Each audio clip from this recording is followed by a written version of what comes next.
You are listening to the EPT Works Listen, Love, Give podcast. Hi, I'm Dr. Annette Cargioli, the Forgiveness Doctor. I'm here to help you create phenomenal health, happiness, and new life with energy, intuition, and forgiveness.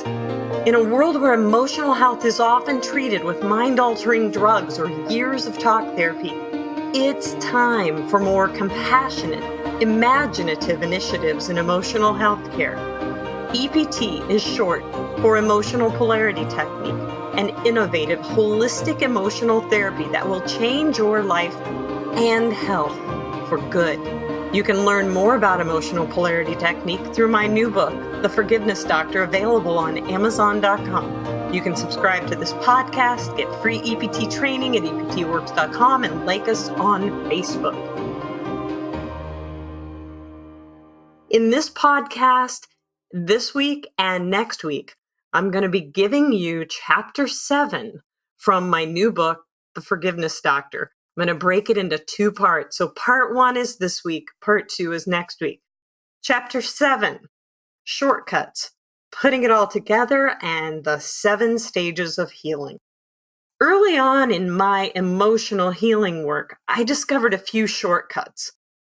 These shortcuts have become invaluable to the process of EPT. The first one, putting it all together, was born out of my need to know how many emotional issues were necessary to move this person forward today. My core EPT procedure works like this. A person may tell me their problem is chronic low back pain.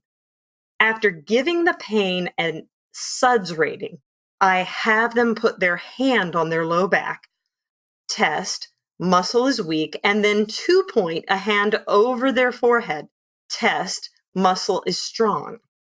Next, I follow my procedure to find the hidden memory in the form of a statement. Fix each emotion with magnets and breathing, followed by forgiveness statements. After using my 4-step formula, focus, find it, fix it, forgive it, I check my SUDS rating. It usually lowers, but not always, to a 0 with the first issue. I then go back and repeat the process as many times as I am able in the allotted appointment time to lower the rating for the pain as close to 0 as I can. One day, as my client was thinking about her problem, I decided to just ask the body-brain, are there any negative emotional patterns we may clear? I tested. The muscle tested weak, also known as reactive. Next, I asked, how many issues? 1, test. 2, test. 3, test. The body showed reaction with a weak muscle when I said 2. Here's where I had to trust the body and brain to have a memory file on this pain. I had no idea what the first and second emotional issues might be. All I knew was when I posed these questions, I could have a closer idea about how much emotional healing I may be dealing with. I discovered that by allowing the body-brain to identify the negative emotional patterns by number and category, I could organize my EPT session better and also save time. An example of putting it all together. Let's say a 5-year-old male child is fearful and anxious about starting kindergarten. 1. Ask the child to think about kindergarten and his feelings. 2. Ask his body, are there any negative emotional patterns we may clear? Test. A weak arm means yes. 3. Ask his body, how many? 1, test. 2, test, etc. A weak arm denotes the correct number of issues to clear.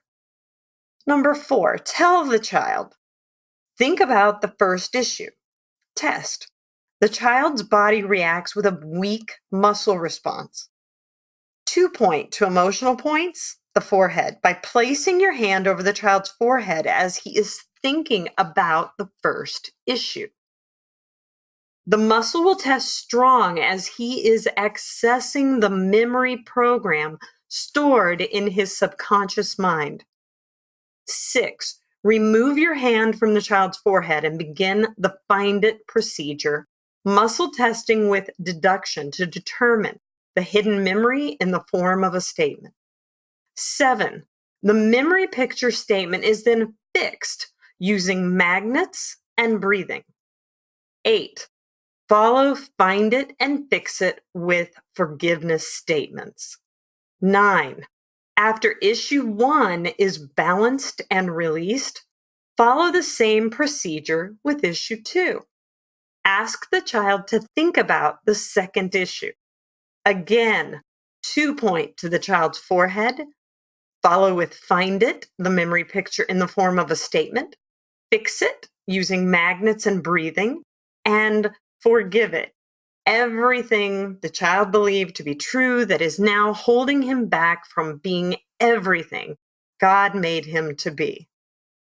This technique of allowing the body to identify emotional issues by number and category frees up the practitioner to let go of trying to figure everything out in advance.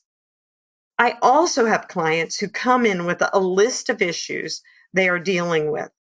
I can scan the list and ask the body through muscle response testing which issue or issues listed are priority for today. Usually, a list like this has 1 or 2 issues that will heal or collapse every other issue on the list. Even though it may seem that the issues on the list are totally unrelated, they are usually related through the limiting beliefs formed from real life experiences. An EPT practitioner can save time by prioritizing where to go first, second, and so forth. Here's an example of a list you may bring to an EPT practitioner. I'm really angry with my husband right now. He's not listening to me. Everything seems to have to be his way. I don't have a voice in the relationship. I hate my job. It's too hard. I can't seem to take care of myself, eat right, take my vitamins, exercise. My mom is in a nursing home and I'm her primary family member. She has always made me feel guilty for having good things. It seems like it has just gotten worse and she has gotten older. Visiting her and helping her is really stressful for me. I need to lose weight. I have put on 35 pounds in the last year. I'm probably eating too much junk. A psychotherapist could spend hours talking about any one of these issues. The EPT practitioner simply asks the body which one is the most important to do first. In EPT, we are looking to change the body, mind, and spirit's response to thoughts and memories that get in the way of you just accepting what is. So you can let go and get on with the business of creating something better in your life right now. Every time you do EPT, you expand your ability to love more. The love you expand in your life and extend to others becomes the foundational game changer for your life. EPT is not psychotherapy. EPT is energy work on a mission to heal with more love. Going back to the example of the list you've brought to your EPT appointment, let's say number 4 tested as the priority issue for EPT. After rating the problem on the SUD scale, the practitioner can then use the putting it all together technique by asking the body, how many issues are there to heal this problem? Remember, number 4 above is the problem. You ask 1, test, 2, test, etc. The practitioner may also ask, how many issues are there to lower the SUDS number, subjective units of distress? In either case, the practitioner follows the putting it all together procedure as outlined above. Let's pretend there are two issues. The first one discovered is at age 9. The word picture is, I felt mom's anger and my depression at age 9 because my dad was always very loving to me, but he was very mean to her.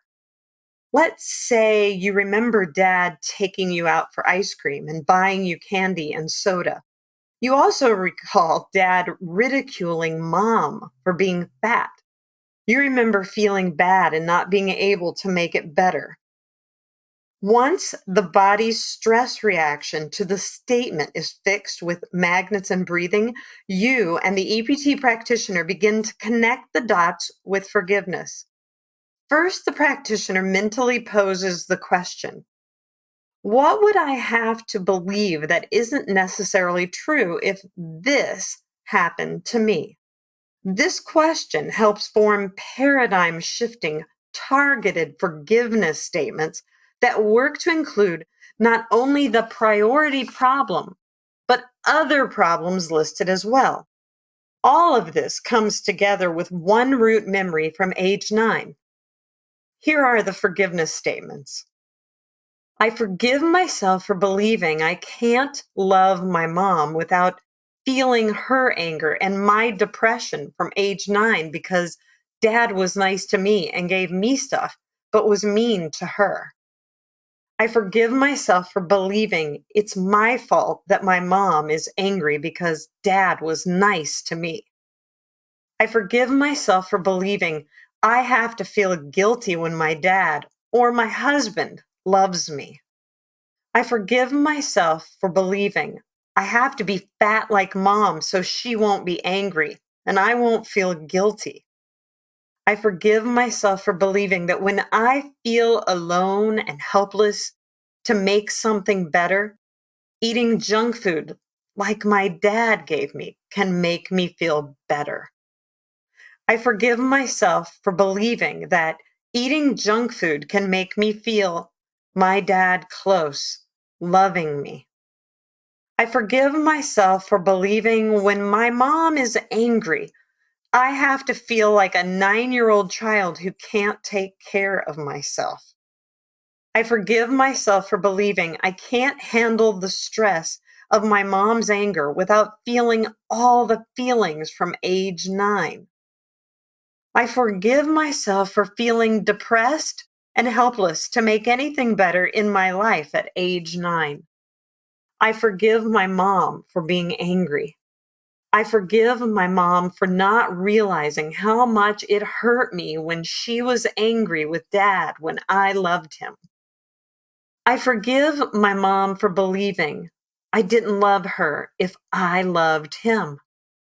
I forgive my mom for making love so complicated for me. I forgive my dad for being mean to my mom. I forgive my dad for not making it better for me and mom. I give my mom permission to forgive me for blaming her for the anger and depression and guilt I felt at age 9. I give my mom permission to forgive me for being loved by dad.